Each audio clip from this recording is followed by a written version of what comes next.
Good afternoon. Good afternoon. Good afternoon, students, colleagues, and friends. And thank you all for being here today to participate in the DC Climate Convergence. Howard University is very pleased to host this inaugural event as part of the Worldwide Climate Convergence Teach-In. This is sort of an ideal forum, if you will, for some one-stop shopping where a person could come here and learn about the climate justice activities that are taking place on college campuses in and all around the nation's capital. I know I'm looking forward to finishing my opening remarks, taking a seat, and learning about some of the outstanding activities occurring in that particular space. Also, in 2022, of course, the 60th anniversary of Rachel Carson's publication of her brilliant work of Silent Spring. We're all part of this collective project now of trying to better calibrate, this cold scientific data about climate change and its impacts with sort of warm, inspirational narratives about how we can actually meet this defining, moment of the 21st century with a series of endless, achievable solutions. We're trying to get our arms around that. And I know that I've been inspired by our two keynoters, Bill McKibben, who I'm just meeting for the first time, and then Carrie Fulton. Everybody has a favorite Bill McKibben book. I think mine is Earth. The way he sort of ingeniously talked about, he spelled that EAARTH, talking about how the planet that we inhabit today is similar but different in some fundamental ways from the planet that he and I were born on some 60 years ago.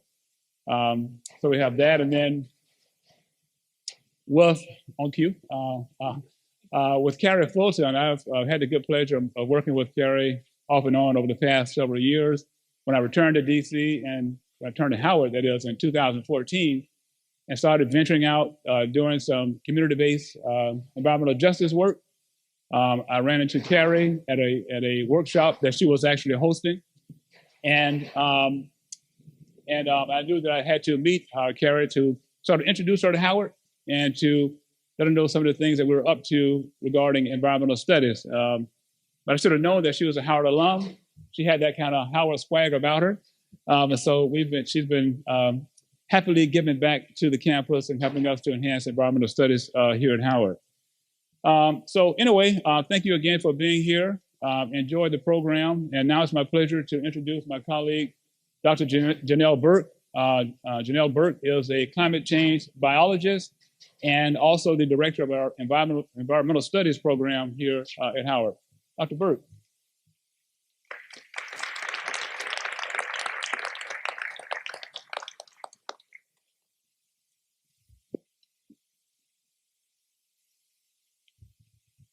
Thank you, Dean Patterson, and it's wonderful to see you all here today. As he said, my name's Janelle Burke. I'm a professor here at Howard University and also the director of our environmental studies program. And it's my pleasure to bring everyone here together today. For the first time, we're convening all DC colleges and universities together around climate action. Now we're riding on the back of March 30 activities. We got to see a phenomenal student panel. And today we're going to start our program hearing from some university leaders, administrators, and faculty before we hear from some keynote speakers as well, Bill McKibben and Carrie Fulton.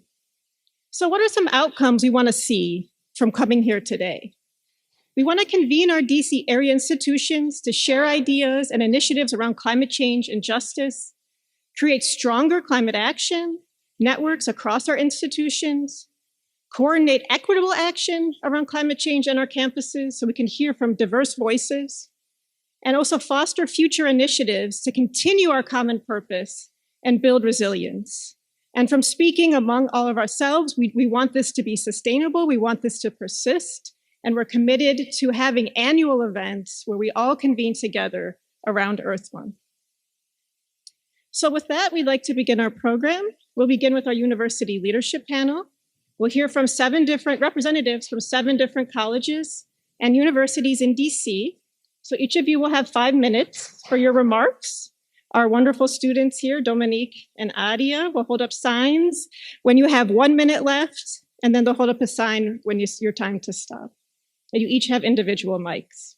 So we'll proceed by introducing yourself and your title closest to me, and then towards stage left. Yes.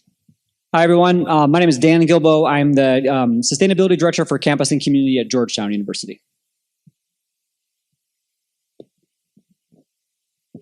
Hello, I'm Shizuka Shea, also known as Zooks. I am a chemistry professor at Trinity Washington University.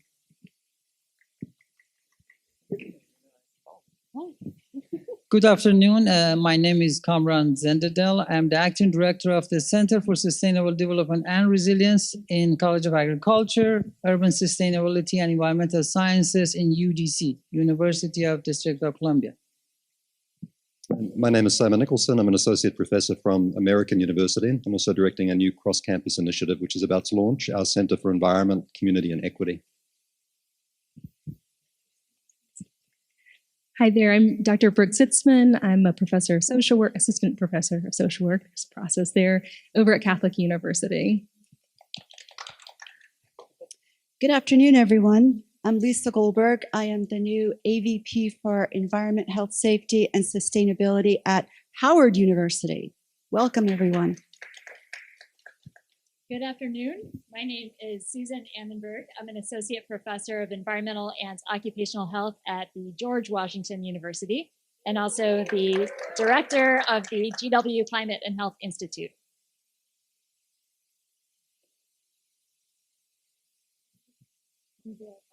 Yeah, Dan, if you want to proceed with your remarks. Right. All right. Thank you. I hope I didn't misunderstand that from the beginning.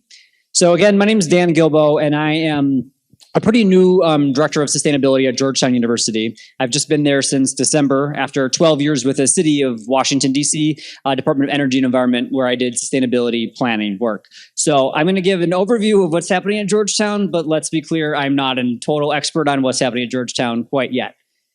I will say, though, that I think a lot of Georgetown's work is based on Pope Francis's Laudato Si encyclical, which has really been a call to care for the earth and to respond to the cry of the poor.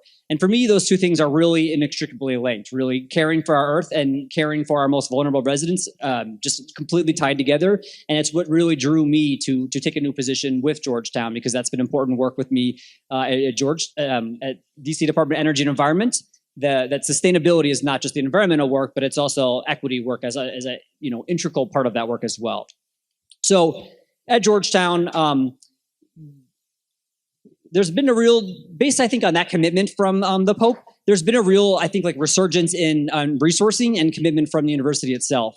We recently just hired our first vice president of sustainability, which is a really big deal. There's only one of three of those in the nation, and that just something comes along special with having the title vice president of sustainability. It gets you into different rooms, it gets you at different tables, and it really shows that the university is really serious about it. So having Megan Chappell join Georgetown as a vice president of sustainability and building our office to 5 people is in itself, I think, a pretty big commitment. So I think just me being there shows something about the new commitment of sustainability. A big part of what I'm working on right now is sustainability planning. Georgetown hasn't actually ever released a sustainability plan. And so I'm an urban planner by education. It's something I did a lot with the university, with the city before the university. And that's something I'm really focused on right now. And I'll just say with that we're really trying to focus on making that a very inclusive process. So we've got the full range of the Georgetown community participating in that plan, not just the people who care most about sustainability and climate, which, really important to have them, but also anyone who's going to be impacted by it, which is really everyone. So that's a big part of what I'm doing right now. But I don't think the city, it's so hard for me to switch between city and university at this point, that transition. But the university has already had some really great achievements before my time as well that I think are really worth sharing. So I often think about climate action in a university or city setting as buildings, new buildings, existing buildings, energy, transportation, and then your sort of institutional power behind yourself. So with new buildings, the last 2 buildings we built, which is we're really building out the downtown, that Capitol campus. The last 2 buildings have been LEED platinum and LEED gold. So, one of the best things you can do is the new buildings, just get them great from the beginning, right? Just make sure they're super energy efficient, really sustainable overall, so you're not trying to make up for lost time later. So new buildings are having some really high level of LEED certification. Existing buildings, I think with any university and most cities, right, that's a much, much bigger challenge.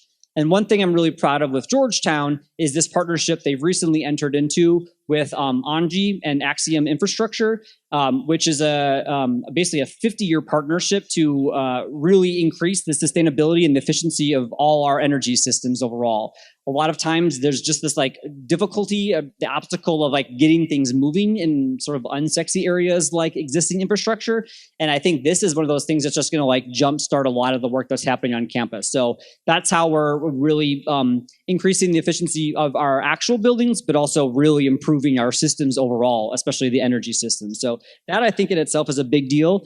And the plan for that is to have a 35% energy reduction within 10 years. All right, I already have 1 minute left, so this is going very, very quickly. But the last few things I think I'll just say are, one on transportation, really looking at how we create our fleet, switch our fleet over to be electric vehicles. There's this whole problem with, how can you do it before you've got the infrastructure? If you don't have the infrastructure before the vehicles, it doesn't feel like it's a good investment. So really trying to crack that piece right now. And I think the last two things I'll say very quickly are power, right? The amount of power we're using as a university, that's a huge opportunity for universities to make a giant difference in climate change. And so our existing power right now, we just entered into a pretty large power purchase agreement so that 2/3 of our power is coming from renewable sources. Looking at that last third, how do we take care of that? But for the time being, just purchasing renewable energy credits for that. And the very last thing I'll say is really thinking about how we're spending our money, right? So the endowment and retirement fund, those are major sources of funding for all different kinds of funds, some good, some bad. And really, Georgetown's committed to divestment from that over the next 10 years. So I think that's another really powerful way of making change. Thank you very much. Really appreciate it.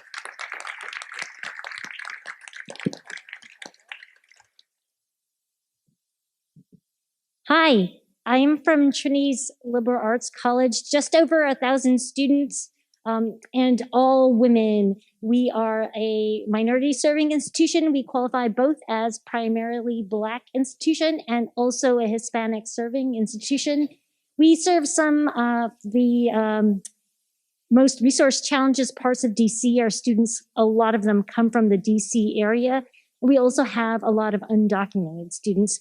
So a real mission for Trinity has been a social justice mission. And that's really what drew me to Trinity. And it's been an ideal place for me to switch my scholarship from laser spectroscopy to environmental justice. And I've been doing some air quality monitoring in DC for communities that suffer pollution. So my climate action for Trinity that I want to highlight for climate justice is our new major in environmental justice. So we are small. We don't even have an environmental studies major, but we chose to start building that through a focus on environmental justice. And we did this without hiring any new faculty. It really comes from the fact that it resonates so much with faculty from across the disciplines. So a major driver in this has been one of our business professors who's been teaching sustainable business for a long time. And now we can start to bring that together with folks from the sciences who are going to start offering some courses that focus on environmental justice. I get to teach a little bit about air quality and the work that I'm doing.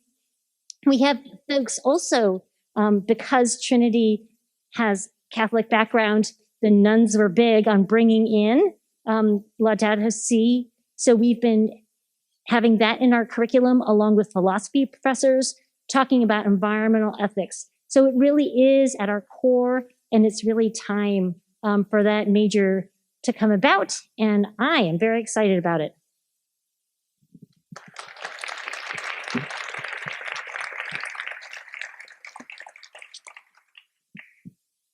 Good afternoon. Let me first thank Howard University for hosting this event. I'm really happy to be part of this big team here.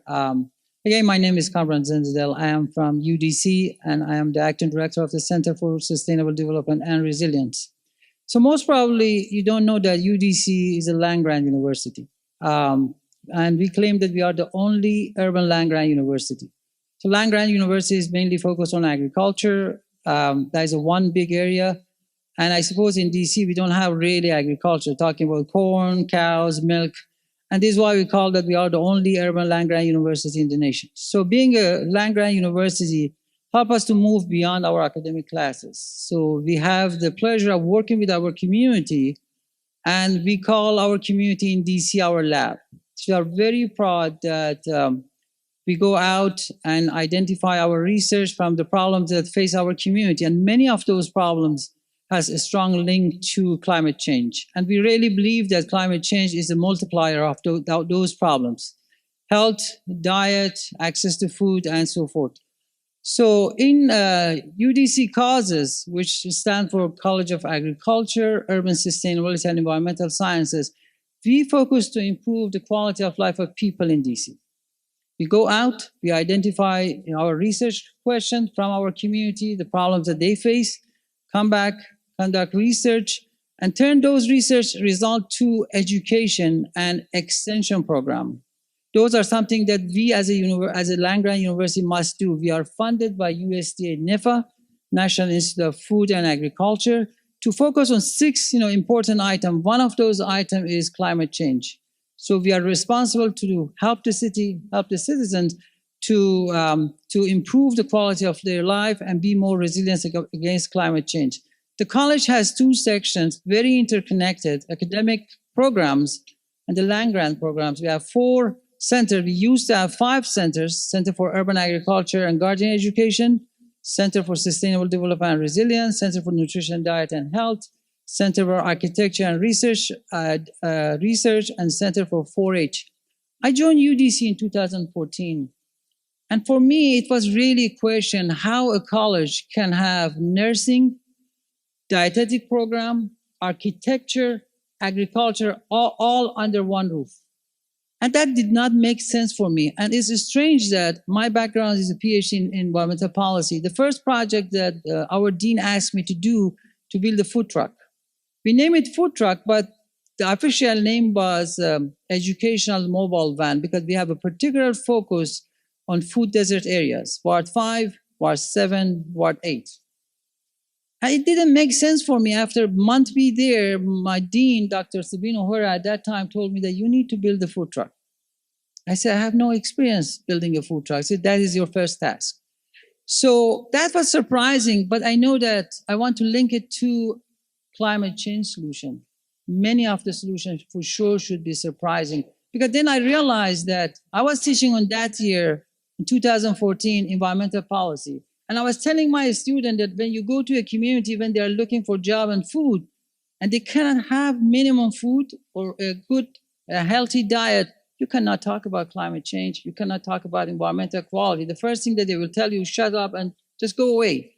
And that then it came to me that, yes, I really need to start building that food truck and go to the community. So one big area that we focus on is urban agriculture. So I am really happy that I read your book, Fight Global Warming Now.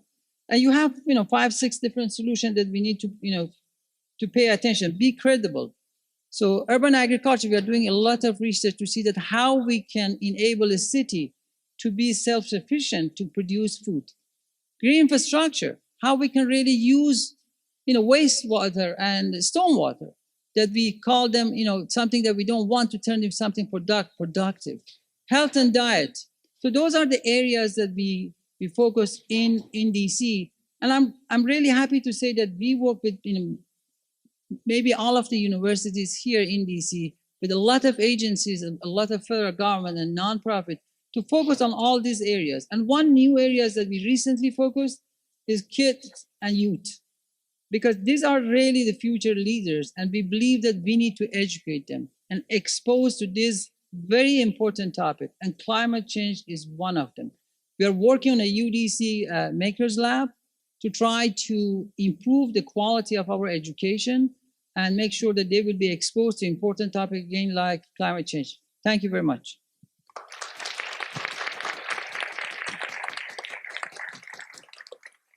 Thank you. Again, my name is Simon Nicholson. I'm from American University. This is amazing, just to be in a room with you all.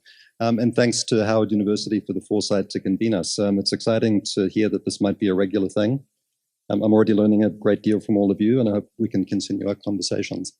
So let me just say a couple of things about the university. The first thing to say is we're immensely proud of American University as a physical space.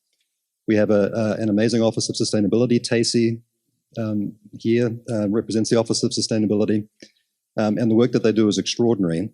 Some of the achievements from that office include the fact that American University in 2018 became the first urban campus, the first research university, and the largest higher education institution in the US to achieve carbon neutrality. There's lots that goes into that, and Tacey's the person to speak with if you're interested in more about our carbon neutrality aspirations and how we've achieved that. A second thing to point out, given that Bill McKibben is with us today, is that American University finally in 2020 divested fully from fossil fuel holdings. In part, that was because we managed to get Bill to campus a few times to cajole the leadership, but largely it was because of student efforts. Students drove a campaign on our campus to force the university to do the right thing. And so that's an extraordinary achievement that we can all, from the university, be proud of. And then I should say, Dan, as Georgetown scrambles to put together a new sustainability plan, we're on to our second or third now. So we'll continue to talk. The new sustainability plan builds on the work of the Sustainability Office and is also pushing to new things like the elimination of single-use plastics on the campus, reviewing and raising the bar for our green building standards, various other things of that nature. So again, we're very proud of our campus as a physical space. The other thing that I want to highlight, though, is that we're also wrestling with what it means to be an academic institution at this moment in a city like DC, and to be a good partner, right? And so one of the things that we're doing is launching this new Center for Environment, Community, and Equity as an umbrella on the campus to pull together all of the different pieces of our programming. We have more than 80 full-time faculty working on environmental things of some description or another. Programs in each of our schools and colleges, but they're not connected. And so the first step is just to bring people together. And then you'll see in the title of this new center that we have a couple of questions that we're asking ourselves as we prepare to launch this new center. One with the equity dimension is to work out how best to really privilege environmental justice, how to privilege indigenous perspectives and thinking, how to privilege post-colonial representations of environmental action, right? How to make sure that we have that at the center of the work that we do, not just in the language that we use, but in the sorts of programming and research and so forth that we privilege. And then the second piece is this community piece, which you spoke about so eloquently. We can learn from the traditional extension model of the university as a place where knowledge is created and then fed out to communities. But of course, this moment calls for more. We have to really be a community partner. And so I'm looking forward to learning from all of you about what that means in a city like DC, given that our communities are not just neighborhoods, although those are important, but also, as you said, government agencies. It's also the fact that we're a campus with an international footprint and how to work best with communities in other parts of the world. So we're wrestling with all of those questions now as we get this new center started. As a piece of that, university leadership is looking to the next academic year as a year of climate action for the campus. We're building from the experience of the universities coming together in this fashion for the university, American University, to step up and to actually do some work together, education, but also programming around this notion of being a leading university in the climate crisis. So that's all. Thank you very much.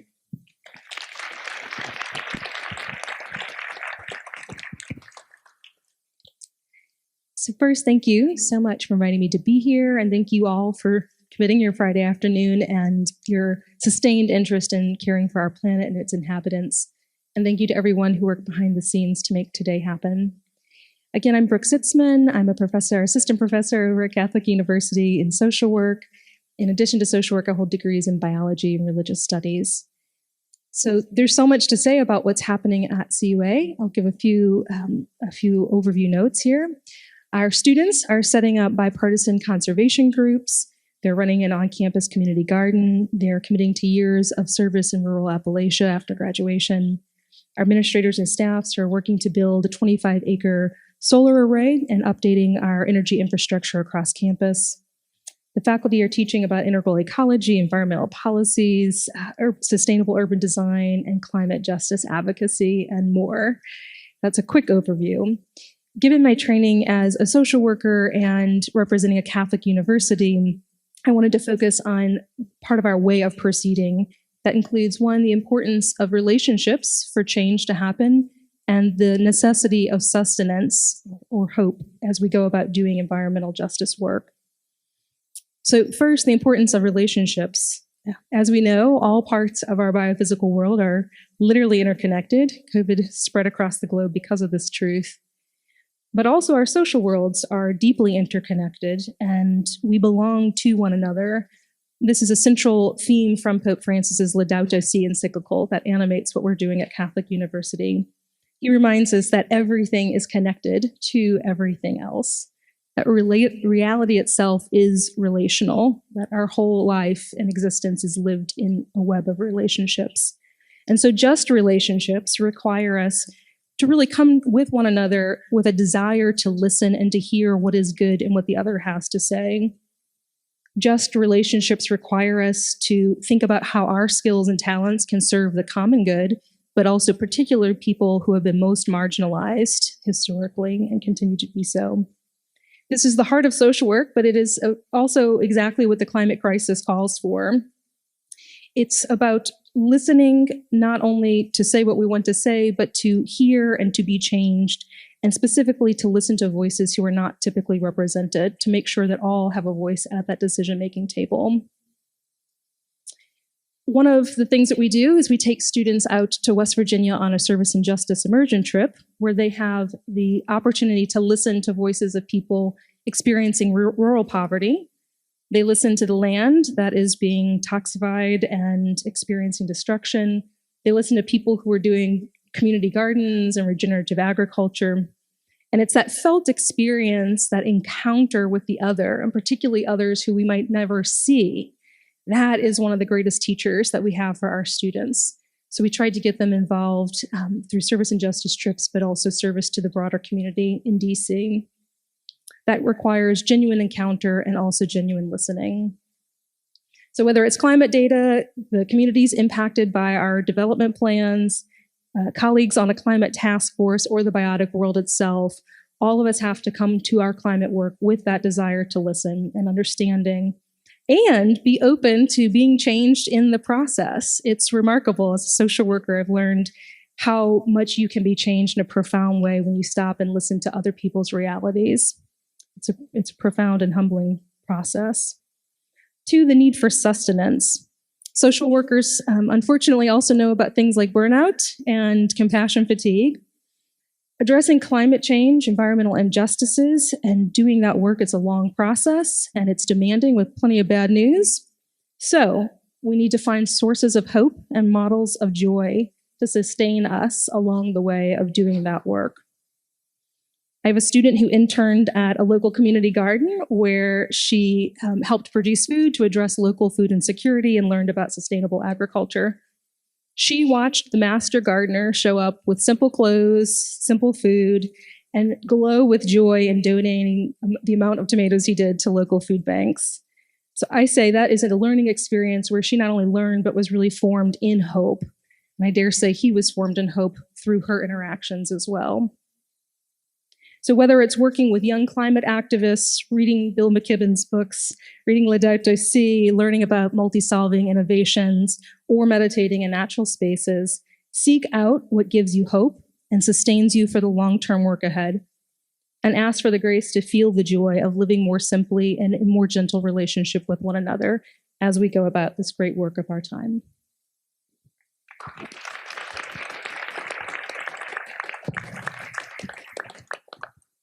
Good afternoon.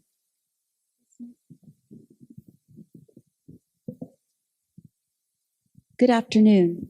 I'm Lisa Goldberg with Howard University. And before I start, I just want to give Props to Dr. Burke for putting this panel and this whole week's event together. And thank you to Dean Patterson and to all of my fellow panelists. It's wonderful to have this event, to have you all here, and to have this opportunity to discuss climate. So let's give a round of applause to everyone if we can. Thank you. So who here is new to Howard? Raise your hand if you've never been here before. So let me tell you a little bit about us.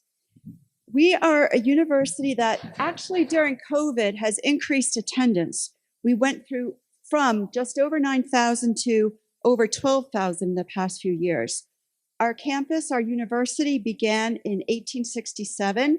The main campus includes 256 acres, but we have 3 campuses throughout DC and another campus in Maryland in the Beltsville area. We have 120 areas of study within 13 schools and colleges. We also have a TV and a radio station. So that gives us a lot to work with. It also gives us a lot to do. And I'm just going to highlight a few of the projects that encompass the sustainability program, which is managed through both the facilities department and now with the combination of environmental health and safety into the EHS department. And the first thing I really need to do is to give credit to our sustainability director, Chip Chisholm, who was not able to be here today, but he has been the driving force. Oh, it's just a huge amount of projects, programs.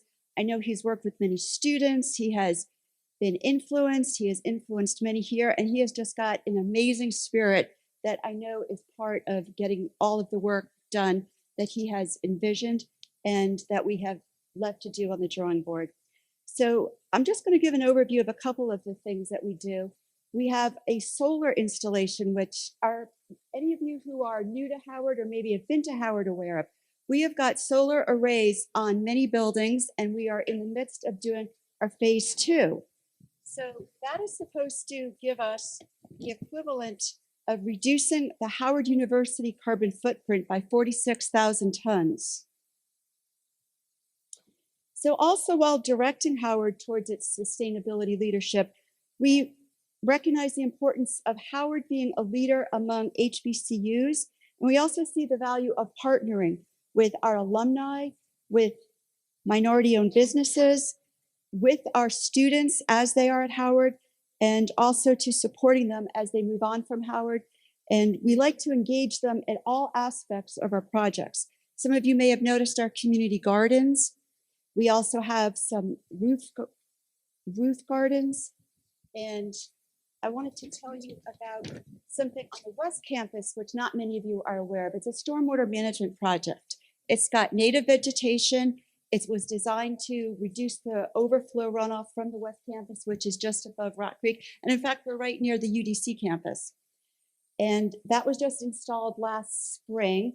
We haven't had the ability to have the vegetation shown yet, but we encourage everyone to go over there. And we'd like to get more faculty involved with projects.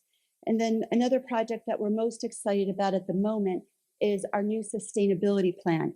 Even though we haven't had a sustainability plan formalized at the university, we have had a lot of projects. And now, as you were saying, our intent is to bring all of these facets of the university and of our resources, our faculty, students, and all of the many wealth of knowledge and background that is required. So many of you who are in the technical field may know that technical scientists, engineers, we're good at designing, we're good at recognizing problems. We are terrible at promoting and getting more people involved. And as I tell people, if you do a wonderful project, it really doesn't matter if people don't know about it. It's almost like it doesn't exist. And what we want to do is to get more students. We want to engage the community. And the sustainability plan is our beginning steps to do that. So you'll be hearing more about that in the coming months. We are going to have a council. We're going to be developing policy, but it will encompass a lot of the existing programs, bringing in faculty. We want everyone to recognize you don't just need to be an engineer or scientist. We had a sustainability panel with our solar team this past fall. And is Isa here? Isa Deering is there. So I would just want to say that was one of my introductions to the energy at Howard.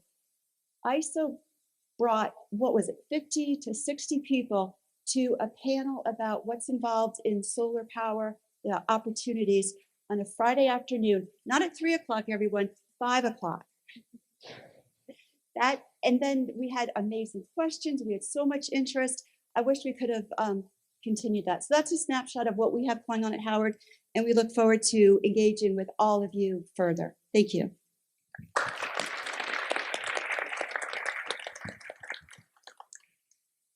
Good afternoon again. My name is Susan Ammenberg from George Washington University. It's truly an honor and a privilege to share the stage with all of you and hear about all the fantastic initiatives and efforts that are going on around DC area universities. And I hope this is the start to many conversations and collaborations that we have among us to move us forward to a carbon-free future. When I joined George Washington University about 5 years ago, we were already on a roll in terms of sustainability. And I want to thank my colleagues who, some of whom I see in the audience here today, for your leadership in doing that. But we have a thriving sustainability education program. We have moved away from single-use plastics and investments in fossil fuels. We have purchased an ever-increasing amount of our energy from renewable sources. And it's just an inspiring place to be in terms of movement in sustainability. But I'm going to highlight here today a new initiative, as GW has the only school of public health in the nation's capital. And that is bringing a health and equity, as many people spoke about here today already, but a health and equity lens towards climate change research and mitigation actions. We just recently launched in May of 2021 the GW Climate and Health Institute. I'm so excited about this, and it's an honor to be the initial director of this Climate and Health Institute. But the idea is that this is really a cross-sectional issue, cutting across so many disciplines. And so we have brought together faculty and staff and students from public health and medicine and engineering and education and law and business and international affairs and media and public affairs. And I'm probably missing a few, but you get the idea that this is really a cross-cutting interdisciplinary effort to pull together and do cutting edge research, teaching, and convening to bring a health and equity lens towards the climate change policy discussion. And so in terms of research, we have really thriving research programs around urban sustainability in the Arctic, helping stakeholders integrate air quality and public health into urban climate action planning. We're studying wildfires and their impact on air quality and public health and also vector-borne disease. We have people studying communications, climate change communications, and how people perceive climate change before and after seeing certain types of media related to climate change. And we expect to grow this again because the government is also increasing investments in climate and health research. And so I think this is really an area of opportunity across all of our universities. In teaching, we also, as I mentioned, have had a thriving sustainability program. And I'm really excited to say that we are launching a new MPH concentration in climate and health. That's a Master's of Public Health concentration in climate and health. It'll be fully virtual, so available to people internationally, domestically, from across the country who will receive interdisciplinary training in climate and health and also engage throughout our university and our stakeholders who are part of our community. Our medical school is increasingly integrating climate change into clinician education. So fantastic to see. I've given grand rounds a couple times talking about climate change and health with clinicians, and we have a panel coming up just in a couple weeks actually on climate change and clinician education. I hope you all join us for that. And then the third pillar to this is convening. So as I mentioned, we already have research that is ongoing that is convening stakeholders and addressing real world problems that our stakeholders are challenged by. But we really recognize that we are not going to solve this problem through individual action. We really need systemic change, and that requires policy action. So we are convening groups of people who have the ability to integrate health into climate decision making. And really raise the profile of health and equity in discussions around climate policy. So now we have the GW Climate and Health Institute, we have the Sustainability Institute. I haven't mentioned, but very important, we have Planet Forward, which is our student-led effort to tell the stories around climate change and bring climate change narratives to the public. And I'm so excited about how these organizations, along with our very active and inspiring student population, how we are moving towards a real sustainable university and integrating sustainability into our stakeholder activities more broadly as well. So thank you very much, and I look forward to the conversation.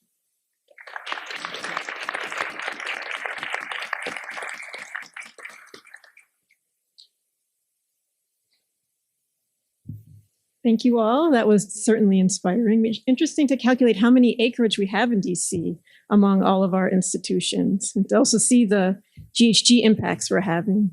So we do have time now in our program for some questions for our panel.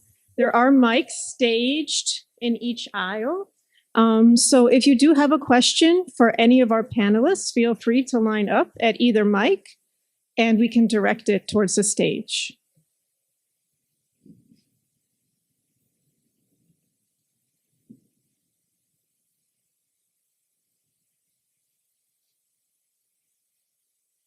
Oh, it's here.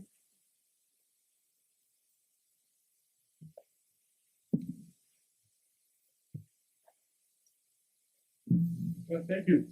Thank you for gathering here.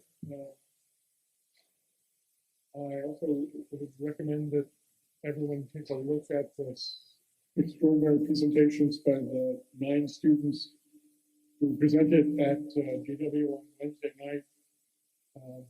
They were truly inspiring, as they do. I would like to ask, Michael Swoboda from George Washington University, what would you like to see on the agenda of the next convergence? And is this something that needs an audience, or would it just be better to have a working session from the appropriate representatives from the 9 universities?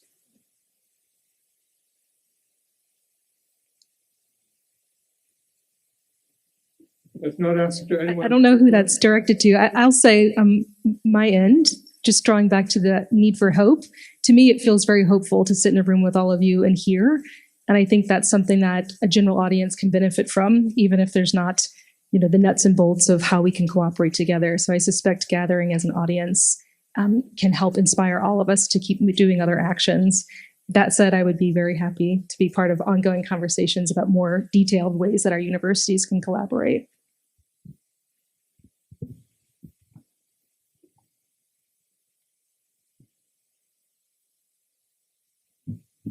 Hi, my name is Ria Zakia from George Mason University. These universities are very strategically located in, the capital. It's near the palace. So I would like to ask, within all these sustainability plans, is there any specific ways of how to translate science to policy, bridging the gap between what you have done through research, through student-led activities, through all the innovations that you have achieved in public health or in other areas, and then engage the policymakers. Because I think that's like what we want to do at the end. This gathering of universities can really influence, the way the government apply policy for a larger scale concern.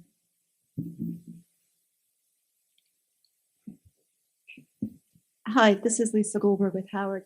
So I would say there's 2 aspects of that. One reason that universities develop sustainability plans is to demonstrate what they can do, essentially that they are walking the walk and not just talking about it. Now, that said, there are places and parts of the university that do that. So I think the best answer to your question is we are trying to do both. We are trying to take the science and policy that is out there and apply it to us as best we can. And then also, as I said before, there are all types of specialties and expertise that are part of this project, this program, this movement.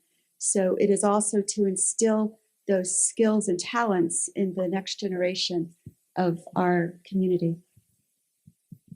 Yeah, I'll just add, thank you so much for the question, because I completely agree about the importance of engaging with the policy community. And we have a distinct advantage being here in the nation's capital to do that. So, in many ways, we are training the governmental workforce in our universities. And so what we teach really matters in terms of the knowledge, the institutional knowledge in our policymaking agencies. But also the engagement we have, the depth of engagement in research and in just convening and gathering conversations among people that may not meet were not for these centers of excellence in research and teaching and knowledge. And so I think that this is an incredibly important function of all universities, but even a distinct, unique aspect of the university represented on this stage. So maybe also I can add, so in UDC, we consider our campus as a really active lab, that we have plenty of projects from green infrastructure to urban agriculture, hydroponic system, aquaponic system. And we use all of this project not to engage our student and community, also engage our policymakers. We closely work with USDA, with more or less every agency in DC, for example, one that Dan was working before, DOE, Department of Energy and Environment. We are doing a lot of research on the green infrastructure, and they are responsible to regulating, green infrastructure, in DC. And many times they come to us with some specific question. For example, a few years ago, I got a grant to see how now in DC we have a huge trend to use green roof as kind of turning the productive green roof. It means that produce food. But for DOE, the question was that how we should regulate this, how much fertilizer, how much irrigation, they need to provide. So that was a question that they came to us and we conducted research. So we are doing our best to use our research not only to educate our students, also impact our policymaker, improve the quality of the policies here. And I want to throw in the role that students play in all of this. For example, for our environmental justice minor, one of the things is really to get students to become activists and to voice their opinions to make sure that climate solutions are climate justice.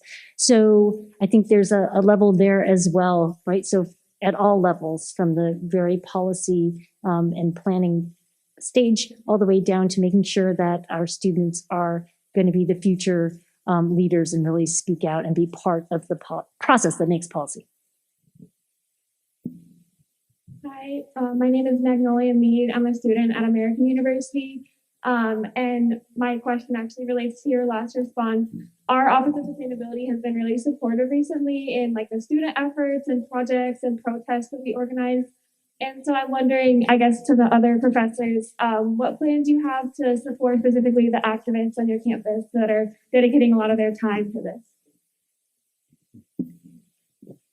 I can start with that.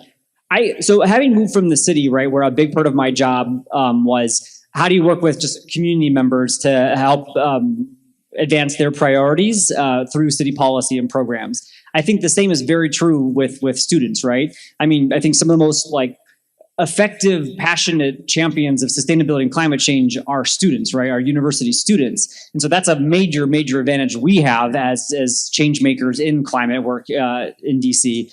But I think really partnering with students on that work is a huge advantage to us as well. So I mean, I really work hard to help clear the opaqueness that can be university administrations, right? It's very unclear sometimes figuring out how to make change. So being that window into the administration, I think, is one important piece. Two is really just listening and understand what the priorities are for students. So a genuine ear listening and then helping voice that to the administration and being that sort of that translator, if you will. And three, I think there's just some strategizing to be done too, right? Students, again, are really, really effective change makers. And sometimes it just takes someone from the inside to help strategize a little bit about what's the most effective way of making this change and maybe explaining some of the concerns the administration has and how we can address those together. That's my sort of theory of change for that. It's a great question. Very quick in UDC, so we had a huge demand from a student to start a food pantry program, in particular during the pandemic. That was really, inspiring, from these students. So that is one way to engage our students, listen to them, provide the opportunity. The second is that we recently started our PhD program in urban entrepreneurship and innovation, and our undergraduate degree in urban sustainability. So that was a response to the need from a student that we want to learn more about environmental science, environmental sustainability, climate change. And we are very happy that the response from the student, from both in the PhD level and undergraduate in UDC, was really tremendous. We are very happy for that. Hi, Magnolia. I will say that I've learned on the American University campus that sometimes the best way to be a faculty supporter of student activism is just to get completely out of the way. And what I mean by that is the students on our campus tend to be more strategic and more forceful in the sorts of things they're asking for than many of us, say, on the faculty would wish to be. And so this relates back to the first question too, what we might do with these sorts of convenings. I think part of what we can do is have listening sessions and really make sure our students are coming together across campus lines and telling us what they need from our campuses. So that might be a really neat thing to try and imagine together. Thank you. I think we have time for about 2 more questions. Go ahead. Hello, my name is Vidya. I'm from the George Washington University. I had a question regarding some challenges that your offices may face internally in moving forward more ambitious climate plans. For example, in the George Washington University, we recently had a discussion that was brought by Sunrise that regards faculty taking money from the fossil fuel industry, and there's been a running pledge to get faculty members to pledge to not take money from the fossil fuel industry. So is this a similar challenge in other universities, and are there other challenges that you face in moving forward more ambitious climate plans?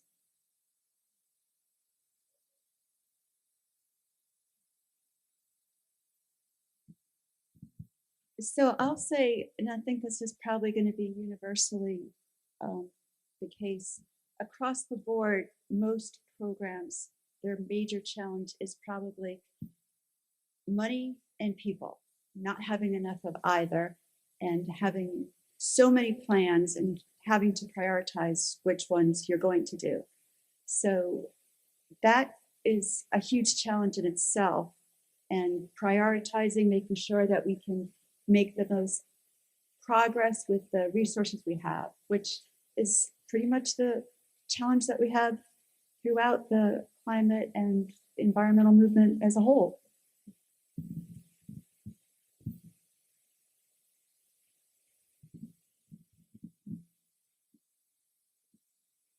Good afternoon. My name is David Santos. I'm a second-year public health major at Gallaudet University.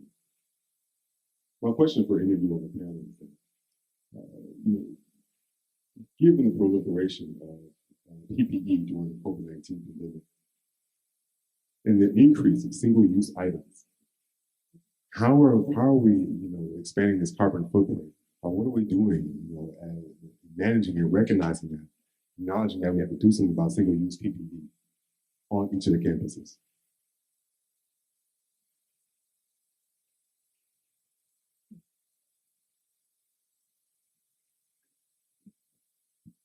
I can take a feeble attempt at answering that one. I mean, it's a good question. And I heard whispers over here being people like, that's a tricky one. That's a tough one. I think similar to what Lisa was saying, right? Like everything's about is a prioritization and a balance of different things. And I think during COVID, right, it was like, you got to have all hands on deck and like figuring out how to keep students and faculty and staff and communities safe. But I think one cost of that is, like you said, this proliferation of single-use and disposable pieces things. So one, I think we need to be smart about it, right? Like, I mean, there's like using things one time in a smart way, and there's just buying tons and tons of stuff and then just never using it at all, too. So I mean, there's like some, I think, just like we got to be smart about like what we're using and how we're using it. I think like where we're sourcing things from, that's important. Even if it's a single-use item, there's still ways to source things where at least you're using recycled materials. I think that's one way to sort of approach it. And two, what we do with it afterwards is important too, right? I mean, this is all circular. And so, I mean, a lot of like masks, not very recyclable, but I do think as we continue to go further into COVID and figuring out which pieces are here for the long haul, figuring out are there ways we can use more recycled materials in PPE, and then are able to recycle those beyond that as well. And maybe the last thing I'll just say is I think a lot of things with sustainability, there's often like a lot of just economic opportunity too to figure things out, right? And a lot of that innovation is happening at universities. So it might be really interesting too to think about that real economic opportunity to figure out how do we actually do PPE in a more sustainable way that's reusing recycled materials and then really allowing those to be recycled into that system overall. So, you know, not a full answer there, but I guess just some like thoughts on some opportunities and some ways to think about it. Thank you so much. I really appreciate it.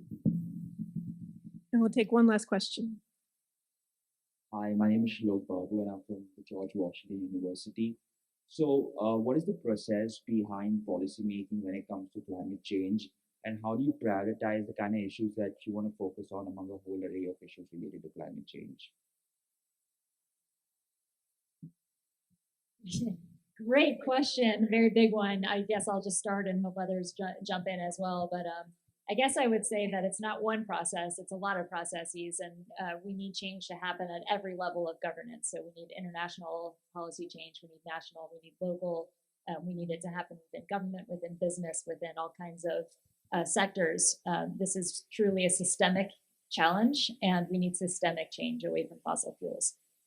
So in terms of how to approach it, I think that paying attention to what those decisions are that are being made that could be formulated differently to lead us down a more sustainable pathway is a start. And then figuring out, you know, what are the choke points? Are there blockages that, you know, could be addressed? And I'll just give one example that I personally work on, which is urban change, urban commitments towards carbon neutrality. And actually, it's been really amazing to see cities around the world step up towards carbon neutrality. It really doesn't make very much sense for them to do that, given that they're absorbing the cost and the benefits, the climate benefits are happening long-term, they're happening globally on a planetary scale. And so helping those cities understand this isn't just about planetary climate change, this is about our livelihoods. This is about urban sustainability and more livable cities and our urban air quality and our physical activity of the people that live in those cities and how that would be improved by moving away from fossil fuels, how our diets would be improved. So that's just one example of, you know, providing information at the scale that you're interested in informing the decision making, and, you know, targeting it in ways that you think could actually unlock the decisions that are being made. But I'm sure others have thoughts as well.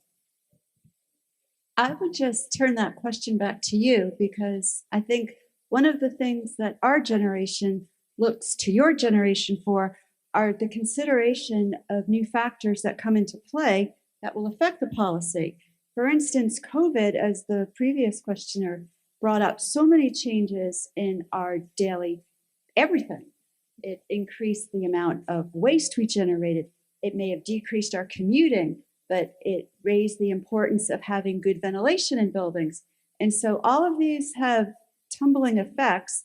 And as you were saying, you need to be constantly on the lookout for what is that next factor that is going to affect us that we need to account for and somehow develop a policy around while still achieving the main goal that we are trying to succeed at. So that's what I would ask you all to do, is to consider what you think of your experience and bring that to the forefront. I will also add, I was talking to students actually today about part of the process of getting to policymaking. And of course, it depends on where you are jurisdiction-wise, the logistics of that. But there's also the need to include voices at the table, right? So this is part of environmental justice, to make sure particularly that people whose voices are not normally at the table are included in the naming and framing of what the actual problems are that need to be addressed. But then also dreaming, the moment where we come together and we think, what is the preferred reality? That process needs to include voices of people who have been most harmed or have the least resources to respond, as well as people who have the power to actually implement and create the policies themselves. So I hope that helps a little bit. Thank you all, and thank you for your engagement. Let's thank again our panelists for their time today.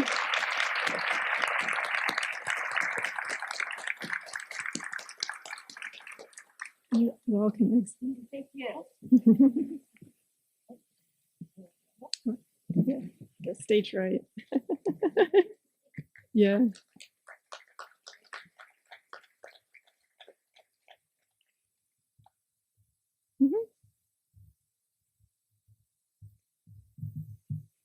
All right, all, it is now my great pleasure to introduce our first keynote speaker. Mr. Bill McKibben is a contributing writer to The New Yorker, the founder of Third Act, which organizes people over the age of 60 to work on climate and racial justice. He founded the first global grassroots climate campaign, 350.org, and serves as the Schumann Distinguished Professor in Residence at Middlebury College in Vermont. In 2014, he was awarded the Right Livelihood Prize, sometimes referred to as the Alternative Nobel, in the Swedish Parliament. He's won the Gandhi Peace Award, an honorary degree from 19 colleges and university, and many of us know him because he's a prolific writer and has written many books. He had The End of Nature, published in 1989, and forthcoming, he has The Flag, The Cross, and The Station Wagon. A graying American looks back at his suburban boyhood and wonders what the hell happened. So with that, it's my pleasure to introduce Mr. Bill McKibben.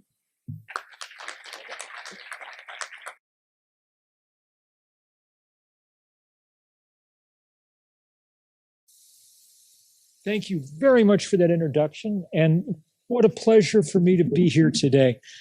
It was a real pleasure listening to Dean Patterson kick us off earlier on. I've gotten to speak at an awful lot of institutions of higher learning around the world, but I've never gotten to come to Howard, and just to get to wander around this place has been a great honor to be able to think of Zora Neale Hurston overlapping with Thurgood Marshall, or to think of a young Stokely Carmichael studying with Toni Morrison, or on and on and on. The sense of history at this place is deep and powerful, and it's a real pleasure to get to be here.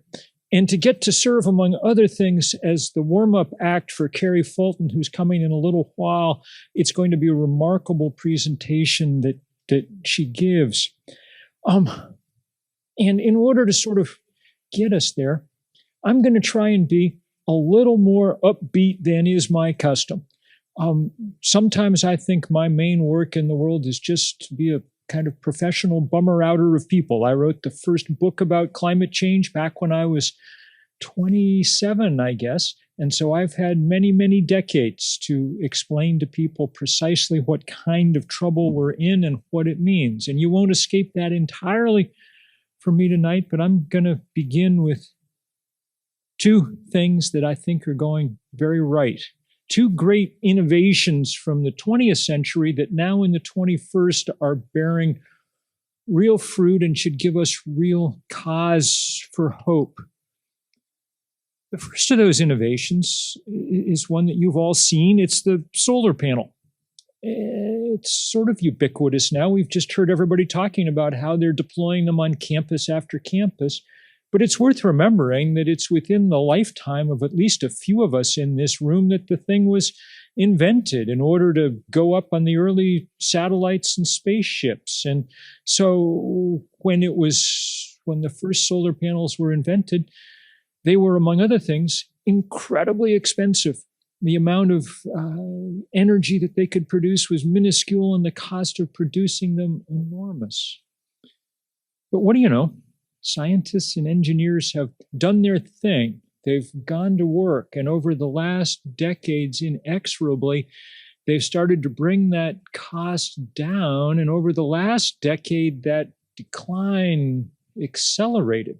We watched over the last 10 years as the price of energy from a solar panel or from a wind turbine, which is just a different form of solar heat. It takes advantage of the fact that the sun heats the earth differentially. Some places are hot and some cold, and hence the wind blows. So it's just a different form of solar energy.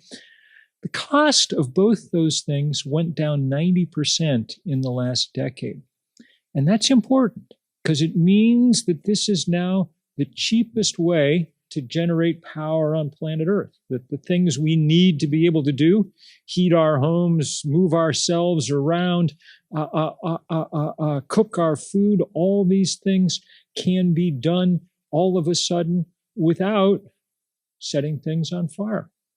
Human beings have been setting things on fire for 200,000 years. It's sort of, along with language, the thing that defined our species.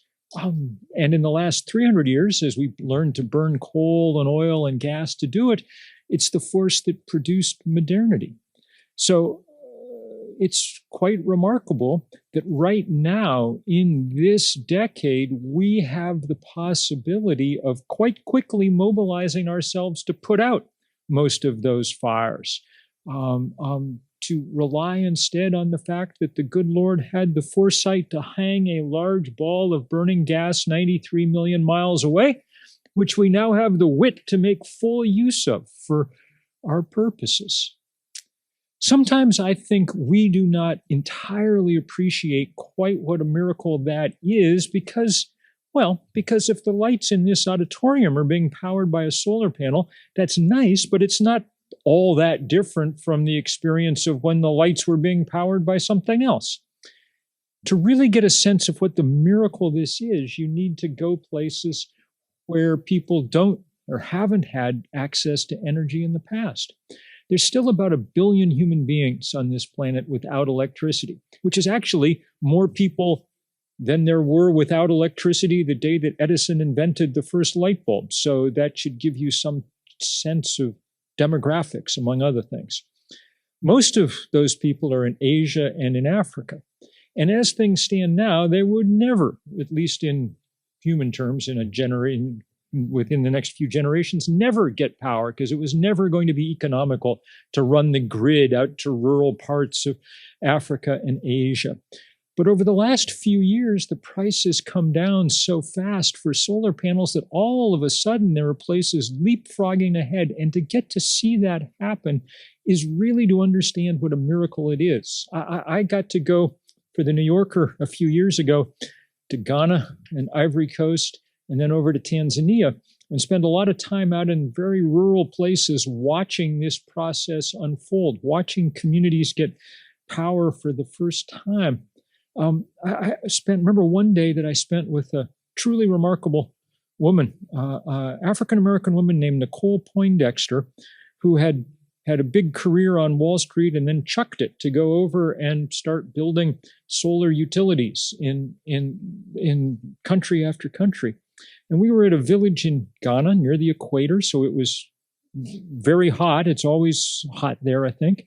And the day before, they'd connected this village up to 40 solar panels and run rudimentary wiring from house to house. And so I was sitting there with the village elders, and they kept handing me cold bottles of water to drink, for which I was grateful, because I come from Vermont and I don't deal well with the equatorial heat. But there it was. It took me about 15 minutes in my clueless Western way to figure out why they were so proud to be doing that. It's because until the day before, there'd never been a refrigerator in that place. There'd never been something cold. And when I saw that, man, it made me realize that this was Hogwarts scale magic that we were seeing, that the cheapest way to produce power is to point a sheet of glass at the sun. And out the back comes light and cold and information and all the things that we think of as modernity. Were we wise as a species, we would be doing almost nothing but right now, figuring out how to take that miracle and extend it to every part of the world just as fast as we possibly could.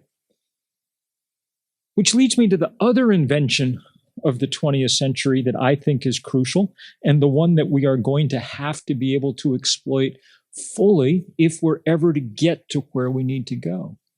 And that other invention, that other technology, doesn't sound quite as much like a technology, but I think it is. It's the nonviolent social movement, the kind of work that began on the margins, the suffragettes, Gandhi, Dr. King, Fannie Lou Hamer, Bob Moses, Bayard Rustin, Andy Young, Ella Baker, Medgar Evers, all the other people who figured out the ways that we could begin to allow the powerless to join together in large enough numbers to stand up to the powerful. That's really what I've spent much of the last half of my life doing, building big social movements, sometimes going to jail in the process.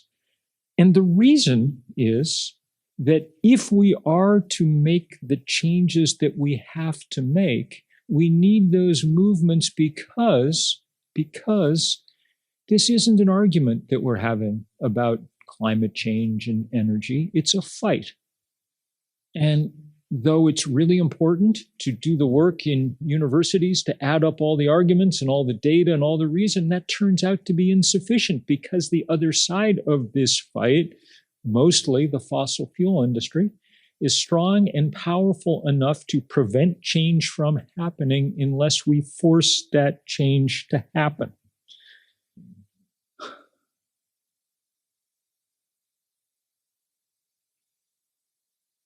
That's a difficult thing to say and a difficult thing for me to understand. I spent many years just writing more books, thinking that eventually that would move the needle sufficiently, but it came clear to me at a certain point that the oil industry didn't care about climate change, did not care about the fact that the Arctic has now melted, did not care about the fact that it was 70 degrees Fahrenheit above normal in the Antarctic last weekend, did not care about the fact that the jet stream and the Gulf Stream had now begun to bend, did not care about the fact that climate change quite aside, simply breathing the combustion byproducts of fossil fuel, the smog that they create, is killing 9 million people on Earth every year. 9 million people is a lot of people. It's 3-4 times as many people as died of COVID last year. It's more than died of COVID, HIV, AIDS, malaria, tuberculosis,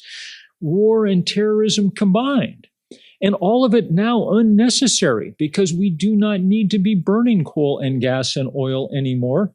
The only people who are determined that we should continue to do so are people who own coal mines and oil wells. But the problem is those people also tend to own Congresses and parliaments and presidents. And that allows them to continue doing what they're doing unless we figure out how to get in the way. This is a moment for thinking about how to get in the way.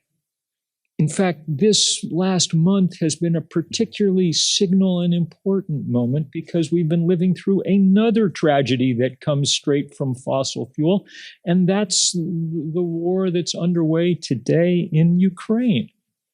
A truly terrifying war, terrifying obviously for the people in Ukraine whose lives have been turned upside down, but terrifying for the rest of us too.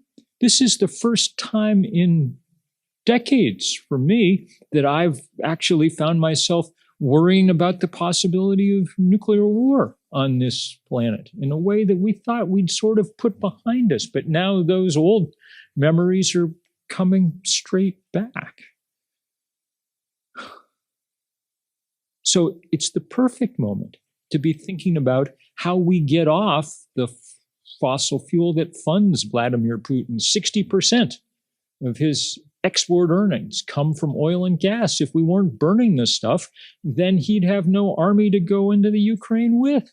And his main weapon is his threat to turn off the tap for gas to Western Europe. If Western Europe was running on electric vehicles and heat pumps and solar panels, then there'd be no threat that he could hold over them. Fossil fuel is the most dangerous stuff on Earth, by far. And getting rid of it moves us in a different direction. It doesn't solve every problem on Earth, but it begins to take a deeply unequal society and move it in new places. Think about fossil fuel for a minute. It's concentrated in a few places around the planet. That means that those people who happen to dominate those places end up with a great amount of unearned power. whether it's Vladimir Putin or the king of Saudi Arabia or our own big oil and gas barons, the Koch brothers, who used their earnings to buy themselves a political party.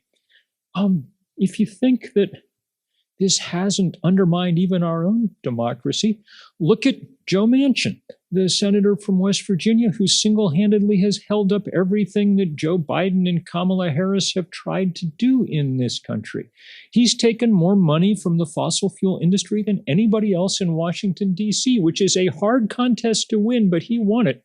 And the return on investment for those guys is unbelievable. It's the best money they ever spent, because in return, we're not getting past the laws that could make change happen. Which means that it's time for the rest of us to figure out how to organize ourselves in ways that can push that action. And that shouldn't be necessary. It's crazy that people have to do things like go march in the streets or go to jail or whatever it is in order to get our leaders to pay attention to clear and obvious scientific warnings. But it turns out sometimes that that's what it takes. Movement building is strange work. I had no idea at all how to do it when I began. We started 350.org, which was the first global example of a grassroots movement around climate change, with myself and 7 college students. So 7 people just like y'all, same SAT scores, same debt load, same whatever else. And this was 12 or 13, 14 years ago now. We had no idea what we were doing. There were 7 students. There were 7 continents. Each one took one. The guy who got the Antarctic also had to take the internet. And we just set out to see what kind of organizing we could do. Within 2 years, because there was a kind of unfilled ecological niche, we managed to pull off a day of action where we had 5,200 simultaneous demonstrations in 181 countries. CNN called it the most widespread day of political action in the planet's history. They were small, most of them, but that's how things are at the beginning. And in the decades since, there have been all kinds of battles that have grown this movement.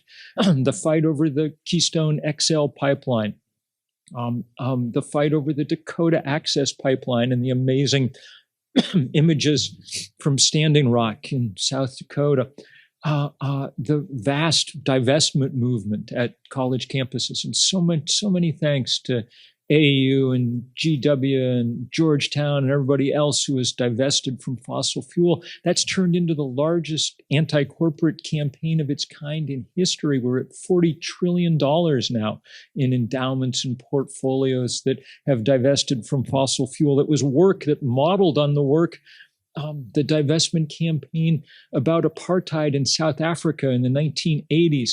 That's the 2 of us who started it, really, myself and Naomi Klein, had both participated in that when we were in college. And so that's what our mind turned to. And the first person we called to ask if it was okay to borrow this tactic was Desmond Tutu, the Anglican Archbishop of South Africa, who'd won the Nobel Prize for his work in that movement. And he said, please take this tool. Climate change is the human rights and justice issue of our time, just as apartheid was a generation ago.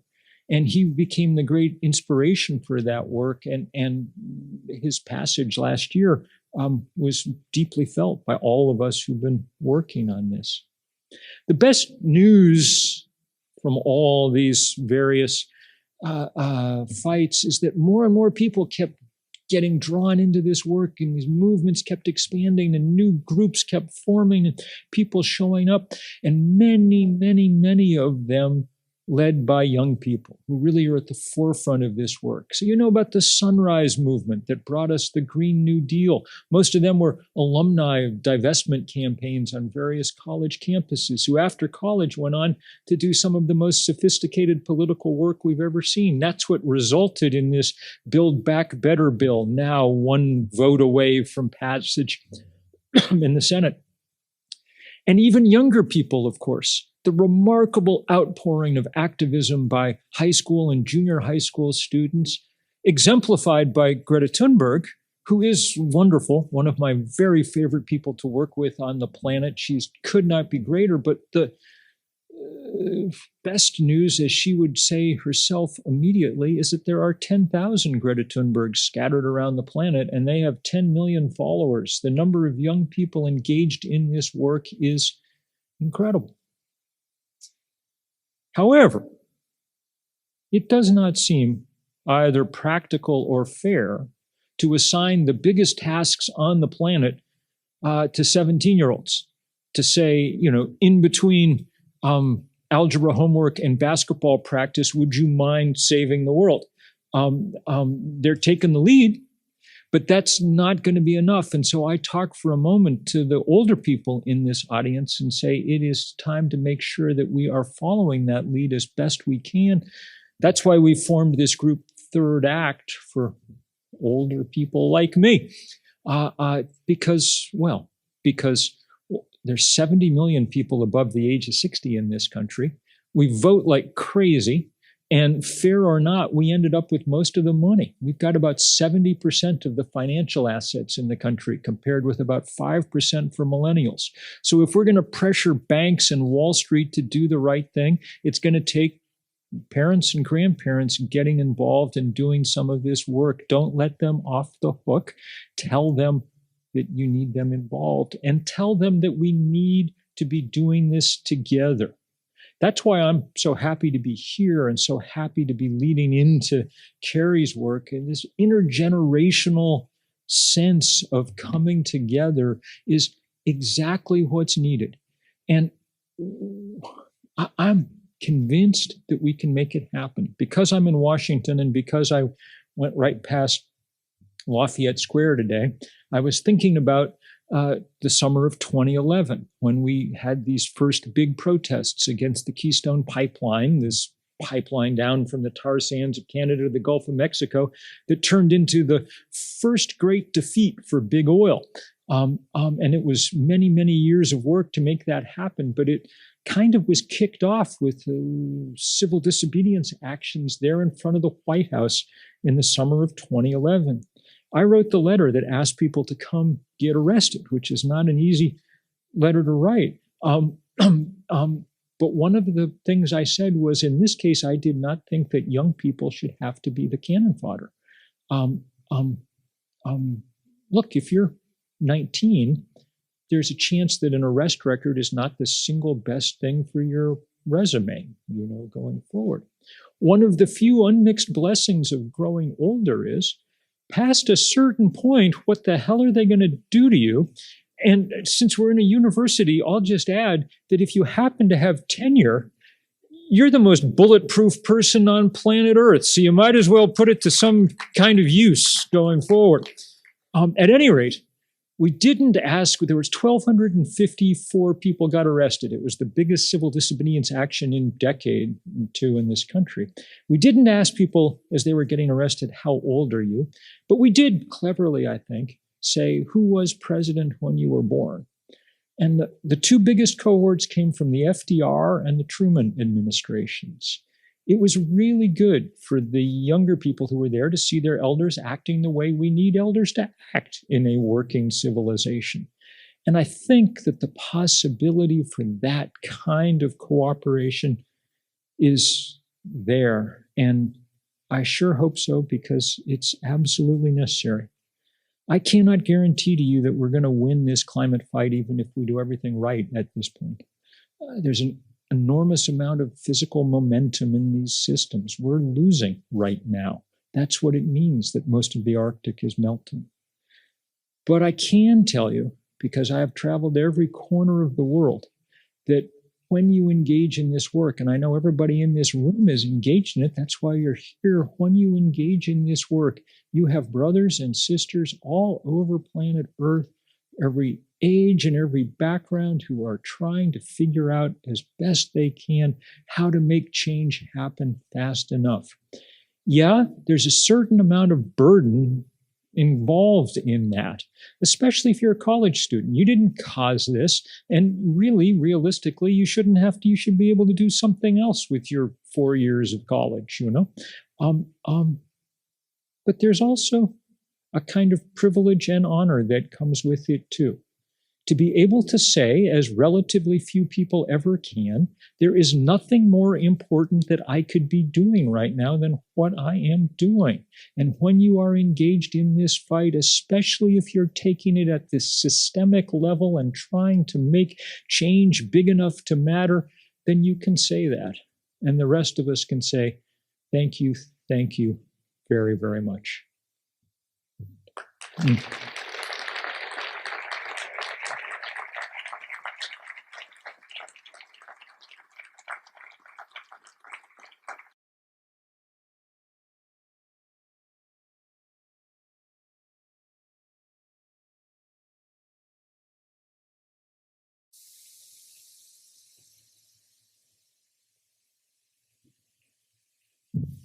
Thank you very much, Bill. That was certainly inspiring, and also how we should be taking action. I'm reminded that I do have one of the most bulletproof positions with job security and should use that to advocate and stand up for others. It's an important message. All right. Next up, we have one of our own, Ms. Carrie Fulton. She's an award-winning environmental and climate justice organizer, advocate, educator, and writer. Her work has been featured in various media, including Black Entertainment Television, BET, Teen Vogue, Essence Magazine, and Chinese Global Television Network.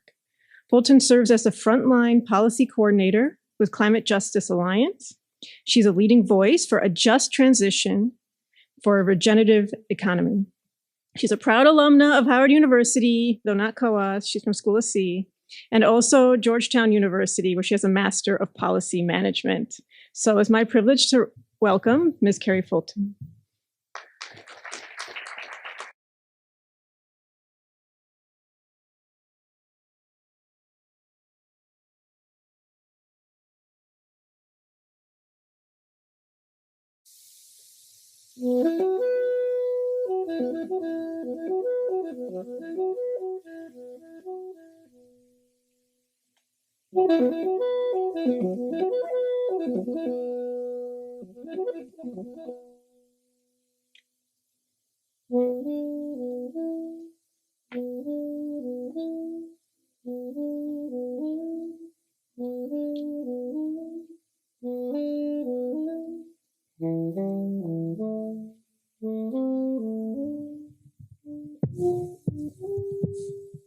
Hello.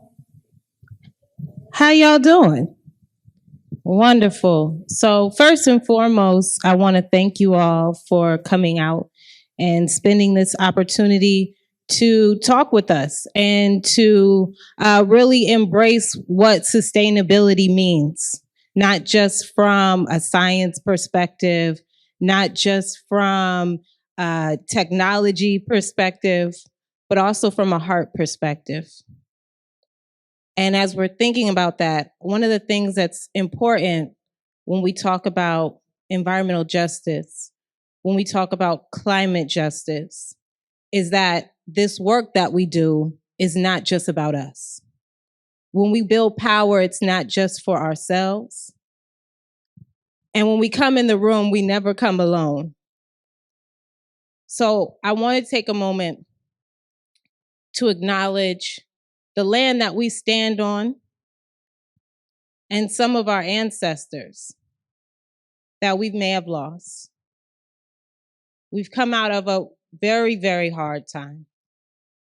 How many people have lost someone in this last 2 years?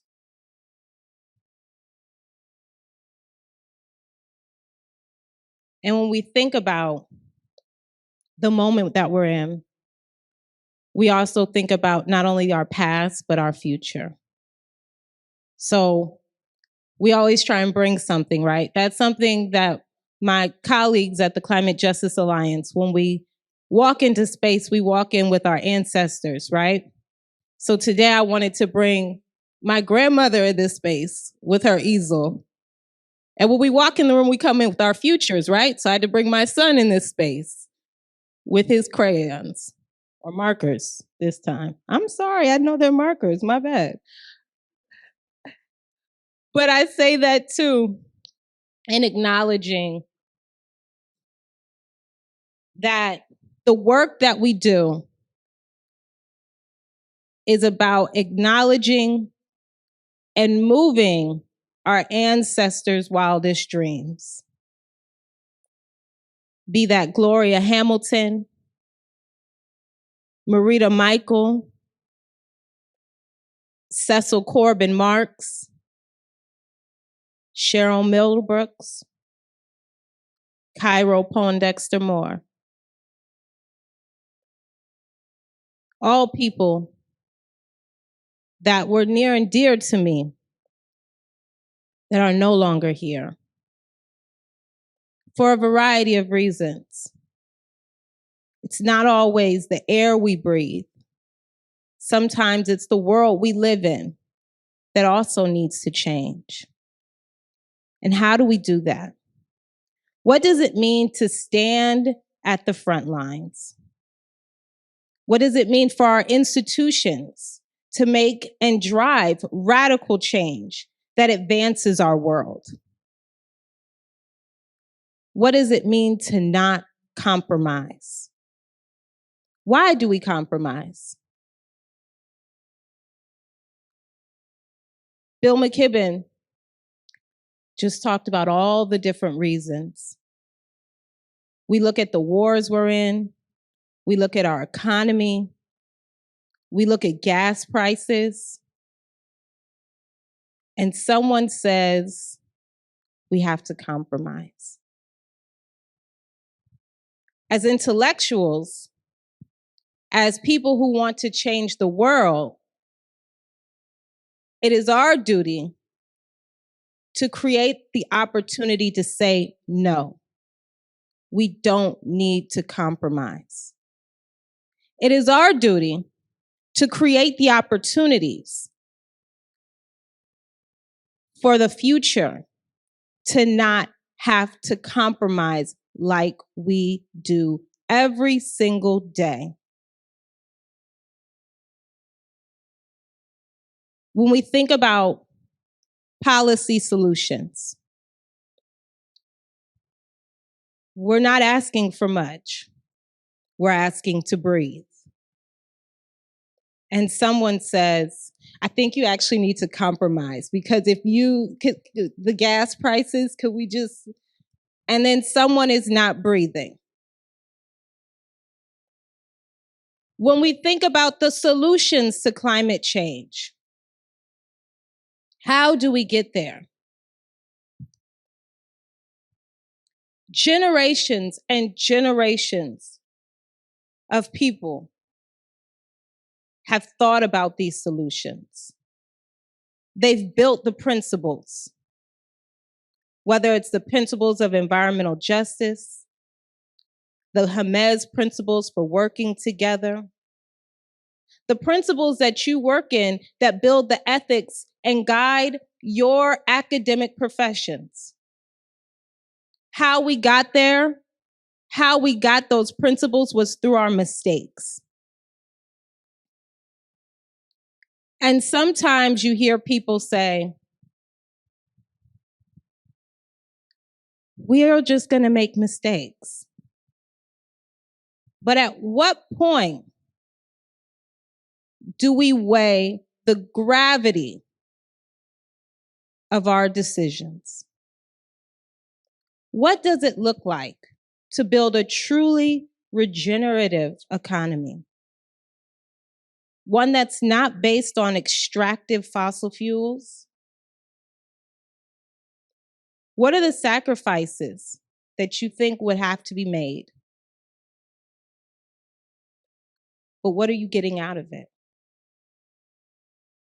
A future where our children can color, a future where someone else's child can breathe, a future that is based on innovation and excellence. One time I heard a man talk about how when they first designed the car, it looked much different because they had no idea what a car was supposed to look like. They knew what a horse and buggy was supposed to look like. So as we continue to grow and innovate, there are things that will happen that we don't even know what they will look like. We can't even imagine them. So why are we stifling them?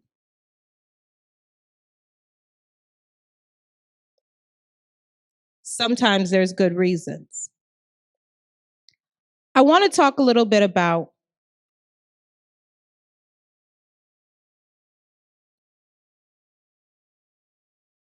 the work of the many, many people who are represented through member organizations of an organization that I happen to be a part of called the Climate Justice Alliance. Whether it's in Brooklyn, New York, Jackson, Mississippi, Detroit, Michigan, people at the front lines of not only the climate crisis, but the economic crisis are creating new solutions. When the Public Works Company took away the light poles, Solidarity put them back in and put them in, and they were based on solar power. That's what community-led solutions look like. When COVID closed businesses, people couldn't get to work. People had to care for their families in ways we had never even imagined. Mutual aid organizations came together of everyday people, maybe even some of you, who said, together we can do something.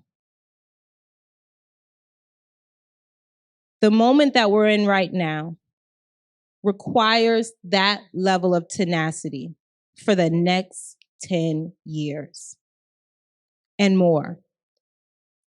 We need a moment right now where we believe in our power to win. We need a moment right now where we know that we have got to have freedom. Freedom.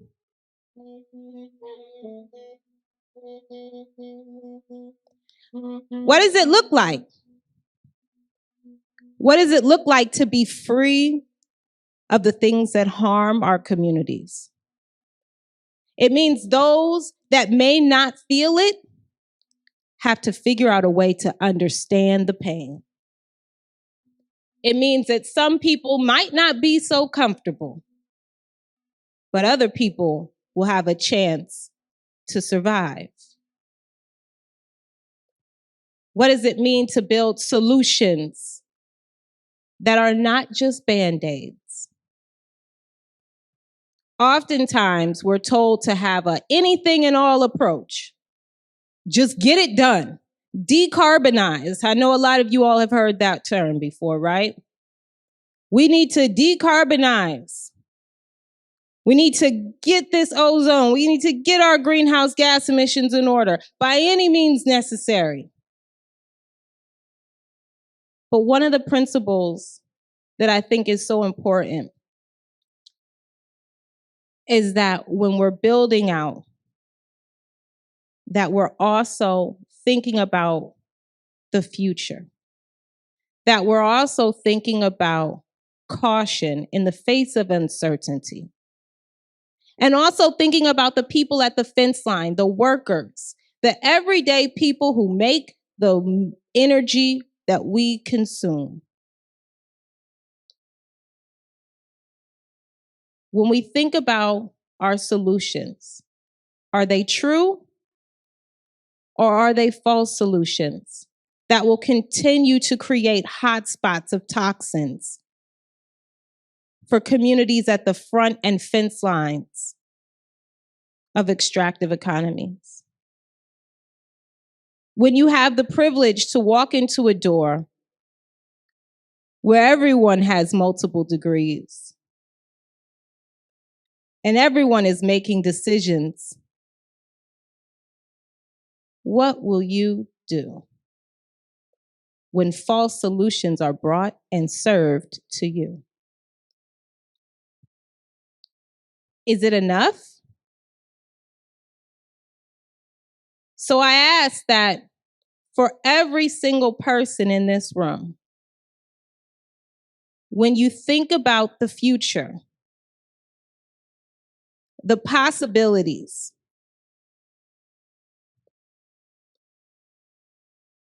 the advancement of technology, even the advancement of DC,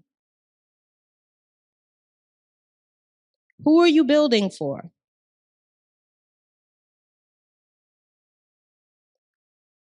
What do you want it to look like in 140 years? Will people that look like me exist in your future? How do you build policies that ensure that? Now, we have a very, very small window of opportunity. I had a conversation recently, and someone said, you know, politics, electoral politics, doesn't really matter. Do y'all think that's true?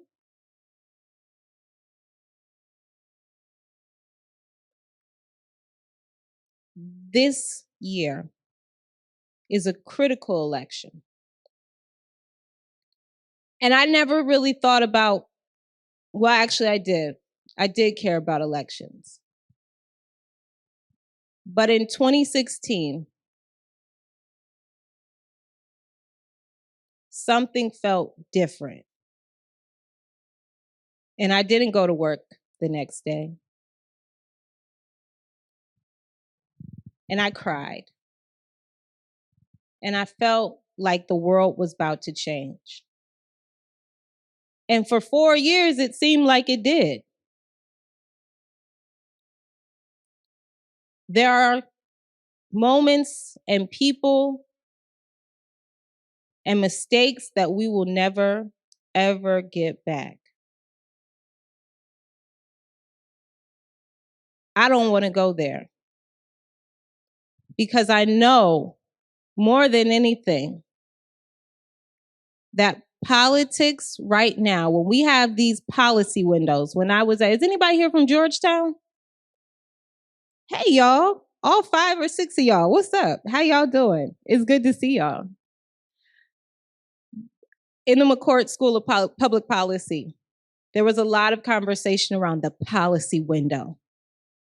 That opportunity that we have to break through and make critical change. And right now, we're somewhere in that window. But our foot is kind of like out the window, and we're not really in the window, and it's kind of like we're breaking in the window a little bit. We have an opportunity to continue growing real solutions, cleaning up lead pipes. The visions of my friends like Latricia Adams of Black Millennials for Flint are manifesting right now through policy. And it's only a little bit. It's only a small piece in that chunk, but so many people have fought so hard for these advancements. So many people have fought so hard for the small things that make a huge, huge difference. The best thing that we can do in this moment is to give people the opportunity to know that their work is not being done in vain. The best thing that we can do at this moment is to consider what opportunities are available in my community, in my hometown, where my grandmother is from. Who needs to know how to set up an emergency management plan? Who needs to know how to apply for a grant that can clean up the water systems in their communities? How are we getting that information to the communities who need it the most? When Professor Zooks was up here from Trinity University, it was an honor to see her there because she is an example of someone utilizing their access in academia to support community. Right here in Washington, D.C., there is an industrial waterfront neighborhood called Buzzard Point. And it's right by Nat Stadium, right where DC United's $300 million soccer stadium, the Audi Field. Has anybody gone to a soccer game there yet? It's lovely. Built on toxins. And the community adjacent to Buzzard Point has been fighting for decades. Before there were masks because of COVID, community members were wearing masks because of the dust coming from the cement factories, from the trash transfer stations, from the diesel pollution of trucks going in and out of their community all day, all night. We oftentimes don't think about the environmental impact of being forced to live in a community while it's changing. And the thing that Zooks did, I don't even know how much support she got, but she gave that support to us by giving us air monitors to track the air in that community, to be able to look at those data sets and say, hey, is this the same as the air monitor that's registered with the EPA? Or is it different here in this part of the community?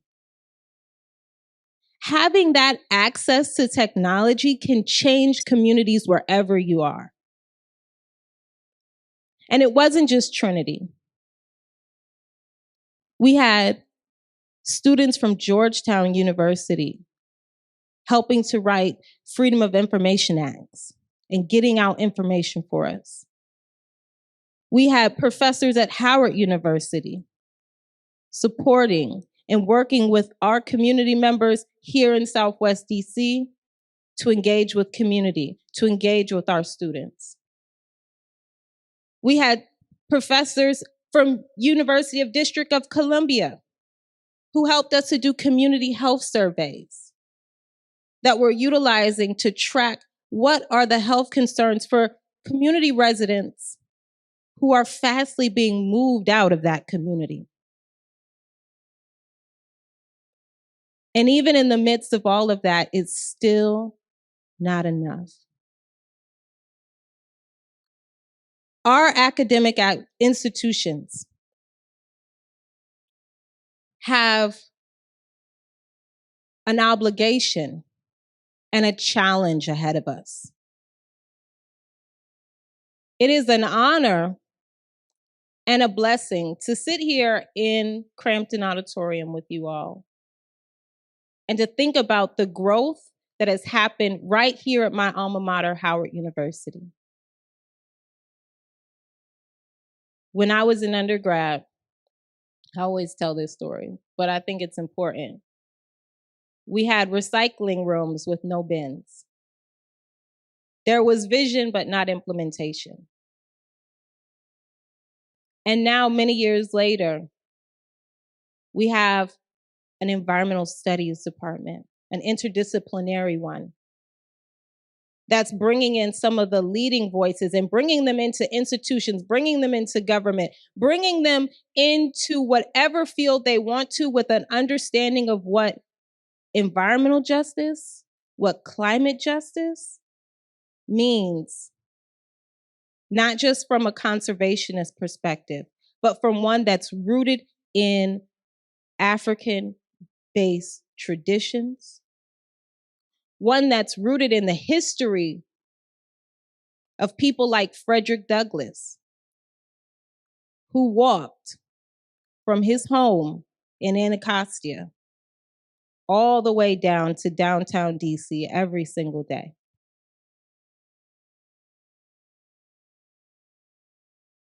In that vision is the future. A future that Frederick Douglass may not even have thought about. Would he have known that we would have these little things that we would hold onto our hands at all times, and they would take us pictures, and we would be able to talk to everyone, and then it would track our location at all times, and people would argue over whether it was an Android or an iPhone? No. But he believed that the Creator had a master plan.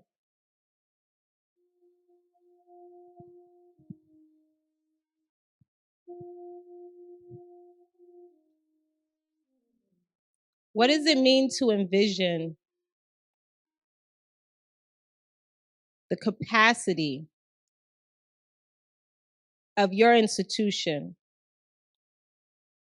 of your work, of your existence to be more than just a compromise? To have a radical vision for the future. And I think about that every single day when I walk outside my door. I think about a radical vision for community change. When I think about the idea of a regenerative economy, one that truly meets the needs of all people, especially those who live at the margins of our society. I am led by the work, the pride, and the resilience of everyone who has had to live through the change. And I believe that we can build community-based, resilient solutions that support Black, Indigenous, Asian American, Native Hawaiian, Pacific Islander, Latino, Latinx.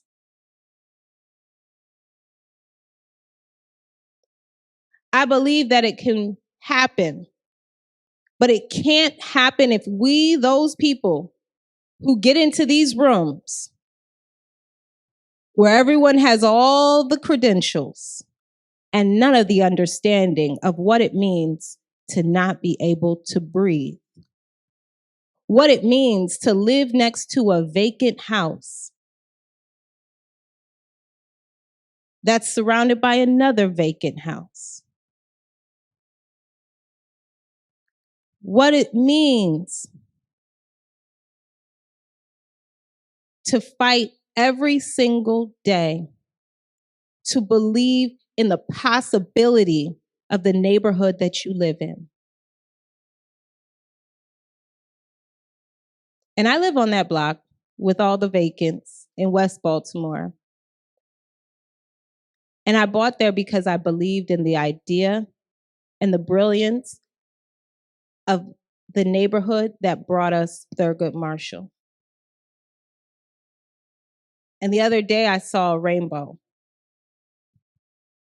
over the vacants.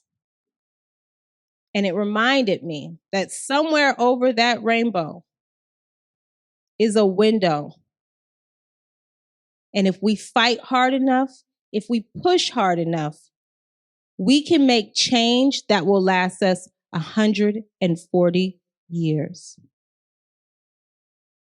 Thank you.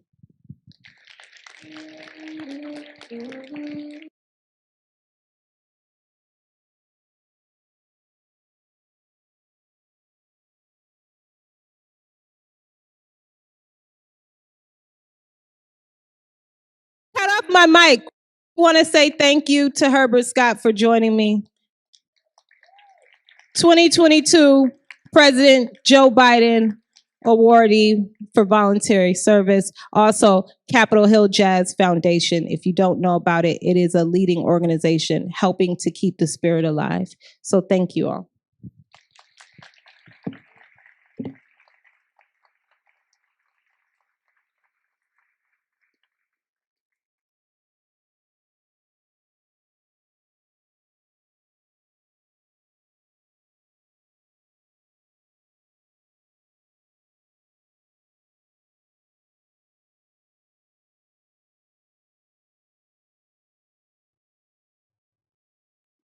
Thank you, Carrie.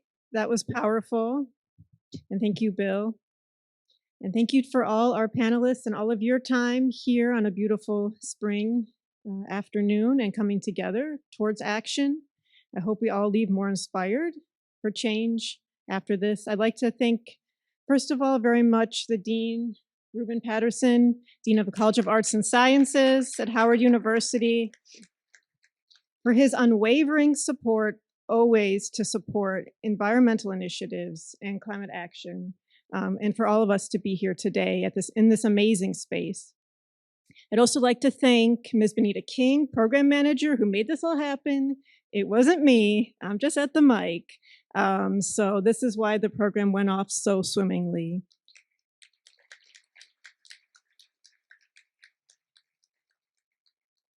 But then also, this is not an event in isolation. This was actually part of 8-9 months of organizing among faculty of different DC colleges and universities. And so to end, I would like to invite those faculty up on stage now from GW, Georgetown American, Gallaudet, Trinity, Washington. I'm going to forget one and I'm going to feel really bad. But if you're from a DC institution, please come up on stage. UDC, thank you. Catholic. I'm seeing you all now.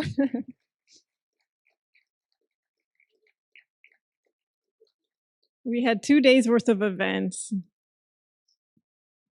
All right, everyone, let's give them please all a round of applause. You're not going to be on the live stream.